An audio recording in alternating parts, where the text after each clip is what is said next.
Definitely an enemy, Huh. because these people have been convinced that they're doing something to help their child. They're not necessarily convinced that this is going to harm their child. Melissa and Bethany, so great to have you on the program today. Thanks for having me, Molly. Thanks for inviting me. So Melissa, how did you first, find out about these support groups? Well, I had joined support groups myself right after my son was diagnosed, and during that process, because I really had questions when I left the doctor's office that they didn't answer or that I thought of when I was, out of there, and I wanted to, get started. I wanted to help him. And so I went looking for support. And there were so many parents in these groups, so there wasn't like I could do something about every single case. Sure. And I wasn't able to speak out in the groups because I could tell right away that, speaking out against these things would get you shunned from them. So I just kind of stayed put and monitored. And when I would see that there was a child that was given something and they were harmed, they were having a reaction, then I would report it to the authorities. I would try to bring attention to it through the media Wow. and do the best that I could to try to prevent it from happening. Yeah, Bethany, I know that you've been reporting on so-called, miracle cures around autism for quite a long time. How has the landscape changed? Oh, man, it's just like a never-ending flood of stuff out there. When I started this, it was like one tip about a treatment that claimed that it could do complete elimination of autism that I'm sure Melissa's aware of through like extremely high doses of vitamin C.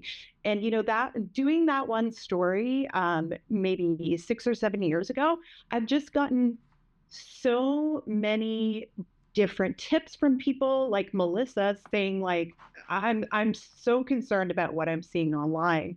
And things pop up again and again.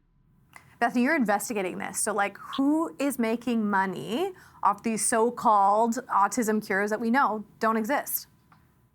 Yeah, I mean, that part isn't always totally clear, but we've seen people who say they are moms of autistic kids who are arranging, for example, to have an industrial chemical imported into the US or Canada from China to rub on their kids' skin. And so, that mom may be making money by arranging this.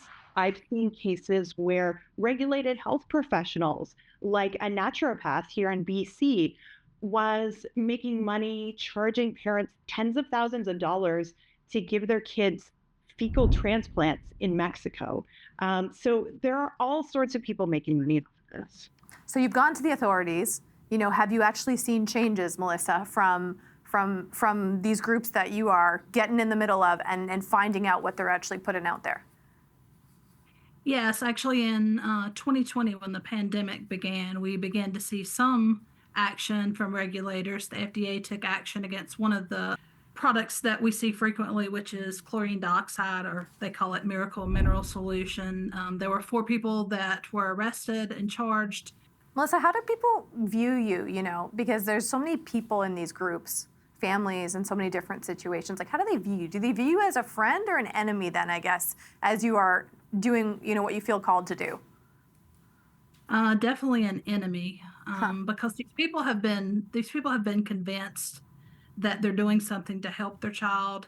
They're not necessarily convinced that this is going to harm their child. They're often told when there is symptoms displayed, like the child's vomiting or having, very severe symptoms, that just means the product is working.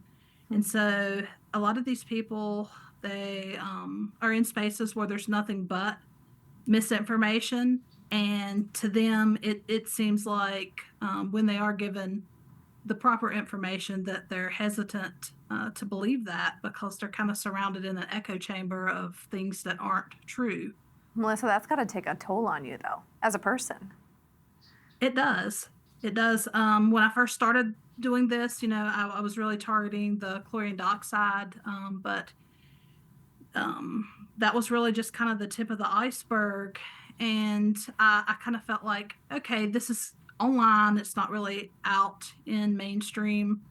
People aren't seeing this. If I do something about it, this should be really easy to get, some action taken for it. But what I found is that it's not been. And I'm kind of stuck just continuing to monitor this because nobody's really helping the children that are being subjected to this.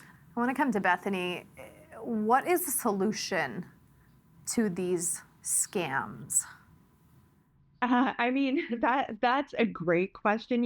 I've been spending some time over the last couple of weeks talking to experts about, how do we deal with this spreading, particularly on social media?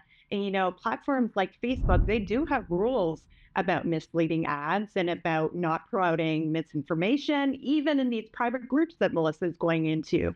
And, so they say, like, it's not an easy solution, and there's probably not a silver bullet, but like we've managed to get rid of this stuff for the most part on TV, on the radio, on newspapers. Surely there are regulations that we can have that hold social media platforms accountable to make sure that this stuff doesn't proliferate. Melissa, anything to add? Yeah, I think Bethany is correct. There's not really a monitoring on social media other than the people who run the platforms. And so regulators aren't inside these groups. They don't have access to these groups. And in order for them to find out about them, generally someone would have to report to them about them, and then they can't necessarily gain access to these secret spaces.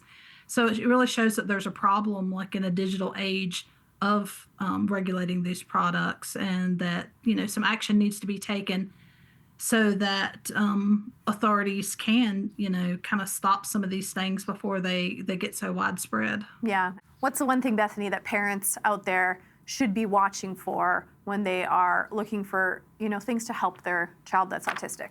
I would advise any parent to seek out the voices of autistic adults who maybe can explain a little about, what these experimental, dangerous treatments have meant in their lives, and about what they really want, which is, support and acceptance, not being cured. Melissa, for the parents out there, what is your advice?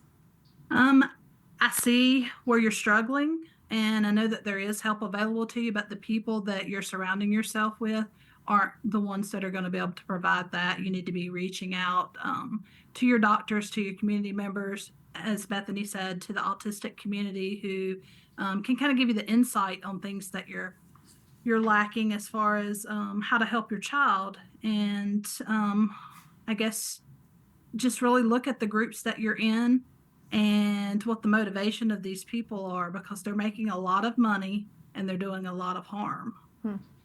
Thank you for all the work that both of you do. So great to have you on Big If True. Thank you. You can check out Bethany's special investigation into these fake autism cures on the IJF's website. She's also written a personal column on the subject for TVO.